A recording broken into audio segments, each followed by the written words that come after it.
I just love this little patch of morning glories.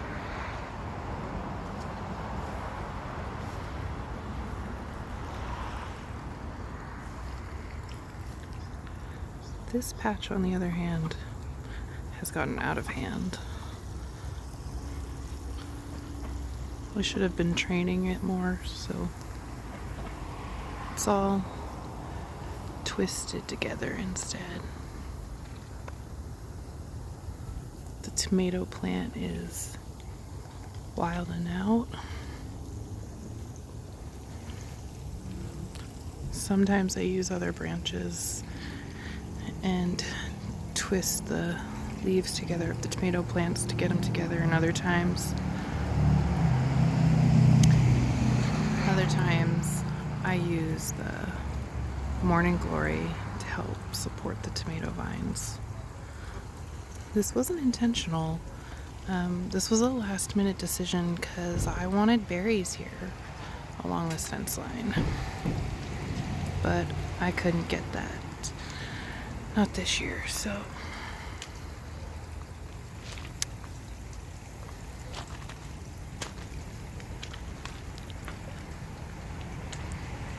there's the corn I planted on a whim that has done amazingly. It's interesting how these sunflowers have just cascaded over.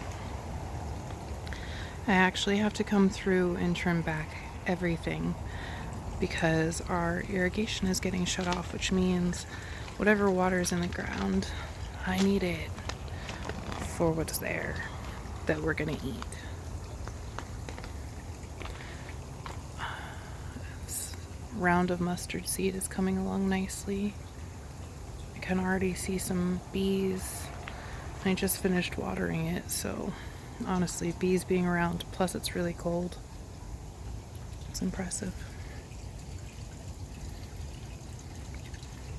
Trimmed back my mugwort again to reveal the basil and lavender. Got some cilantro growing there that I was very happy to find.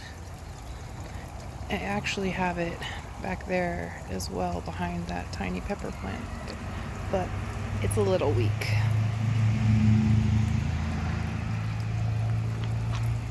Whatever I planted here isn't really growing.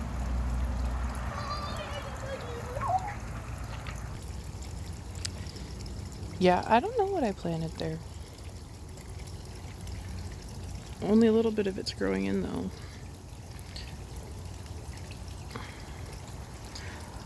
I have to prune these again. When don't I at this point? The mustard seed is coming in nicely around the pond.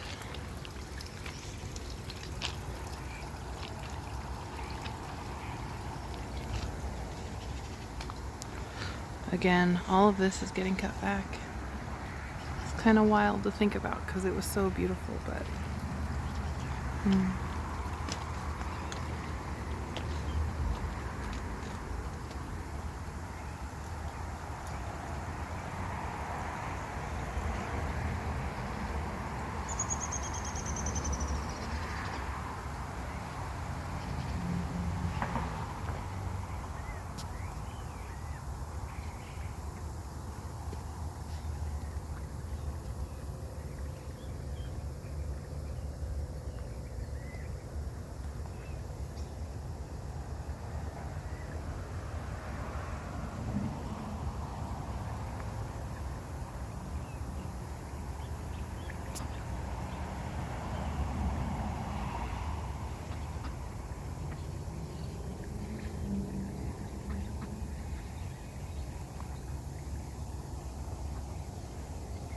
all these sunflowers are about to get cut back too.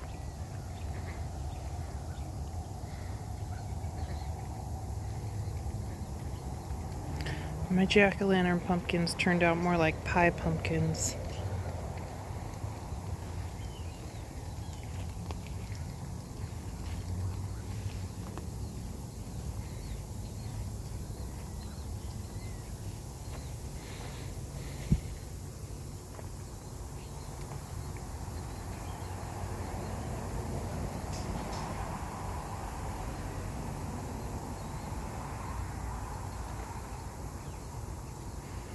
One of my tomato branches fell. See it on the ground there? Didn't break though. To come through here and pick the cherry tomatoes that are ready. The bees certainly loved this one. It's just so tall.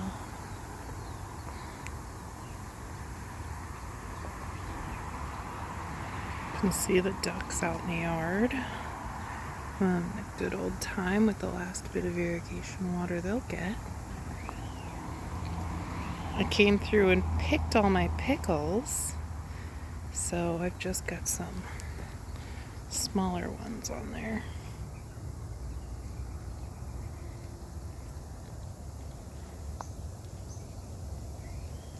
You see a little critter?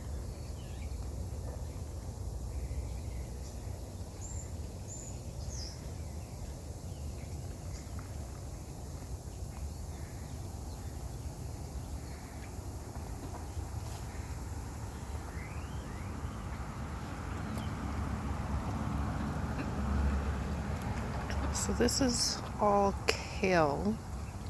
Anything that doesn't look like grass or weeds is kale anyways. And from this little spot, no kale popped up, so I actually planted potatoes. We will see if anything happens, because Matt is definitely going to be like, why'd you plant potatoes where our berries are going to go in the spring?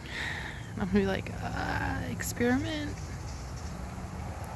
There's actually an ant colony there, so it's also an experiment to see if I just fed the ants. And I have to look up what I can do to get that ready for berries in the spring.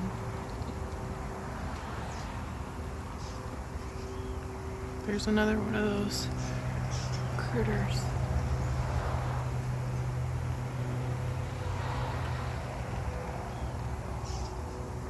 Oh, I can see a red tomato in there I need to get. Way back there.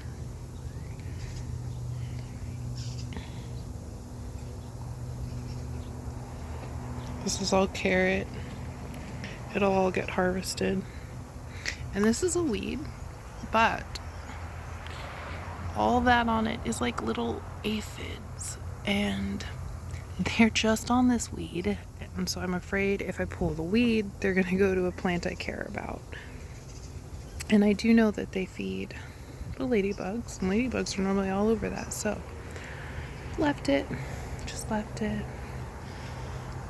My peppers did not do well here, overwhelmed. I can see one.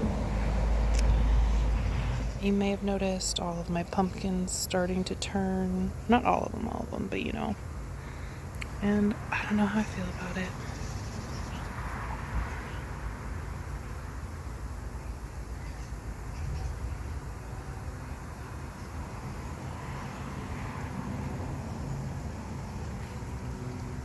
The Roma tomatoes certainly did amazingly this year. I always have a bunch. I don't even know if they all come across on film. But obviously if I topped my tomatoes more often, I wouldn't encounter this issue. It's just not my style. Not this year. This year my style was to let it all just get wild.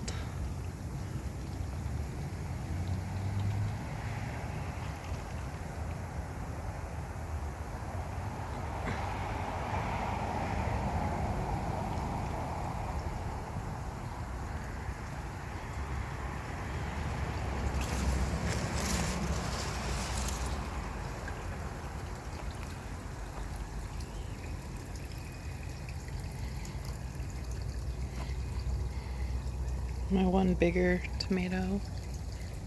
I mean, there's a few. It just, compared to the Roma tomatoes, it feels like nothing.